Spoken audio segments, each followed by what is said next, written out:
ఒక చిన్న విత్తనం నేలలో పడింది. అది నేను ఇంత చిన్నగా ఉన్నాను, ఒక చెట్టులా ఎలా మారగలను అని భయపడుతుంది. కానీ ప్రతిరోజు కొంచెం కొంచెం పెరగడం మొదలుపెట్టింది. మొదట చిన్న మొలక, తర్వాత ఒక చిన్న మొక్క.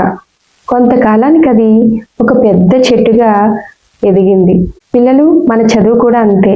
ముందుగా ఒక అక్షరం నేర్చుకుందాం, తర్వాత ఒక పదం చదువుదాం, తర్వాత ఒక వాక్యం రాయడం. ఇవి చిన్న చిన్న అడుగులే, కానీ ప్రతిరోజు ప్రాక్టీస్ చేస్తే మీరే ఏదో ఒక రోజు నాకు చదవడం చాలా బాగొచ్చని చెప్పగలరు. పేరెంట్స్, మీకు ఒక చిన్న మాట. పిల్లలను ఒక్క రోజులోనే పర్ఫెక్ట్ చేయాలని వాళ్ళపై ఒత్తిడి తేకండి. వాళ్ళు చేసే ప్రతి చిన్న ప్రయత్నాన్ని మెచ్చుకోండి. నువ్వు చేయగలవు అనే మీ మాట నేను చేయగలను అనే నమ్మకాన్ని వాళ్ళలో పెంచుతుంది.